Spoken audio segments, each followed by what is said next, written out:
Ang bagong sistema ay isang advokasya na ang layunin ay maging patas ang pamahalaan para sa mamamayan. Dapat po ang nanunungkulan sa aming paglilingkod, ang makikinabang ay ang mamamayan, hindi po ang nanunungkulan.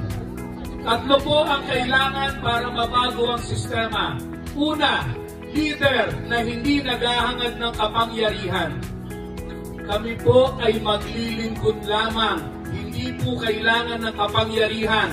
Ang kailangan lamang po para makapaglingkod ay puso. Mapaglilingkuran po ang buong mamamayan.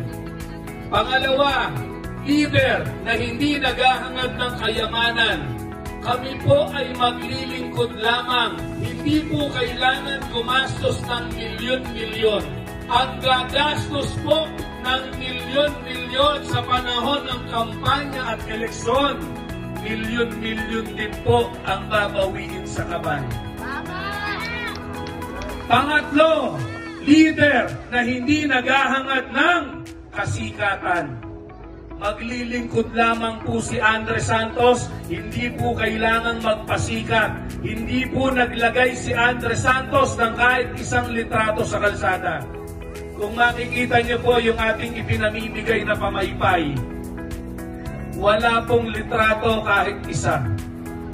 Kung gusto ko pong sikat ako, kung gusto ko pong pogi ako, dapat po sa GMA ang punta. Dapat po nag-artista na lamang ako. Sa kauna-unahang pagkakataon po ito sa buong Pilipinas, ngayon nyo lamang po makikita at masasaksihan. May unang congressman hindi gumastos at hindi po naglagay ng litrato sa kalsada.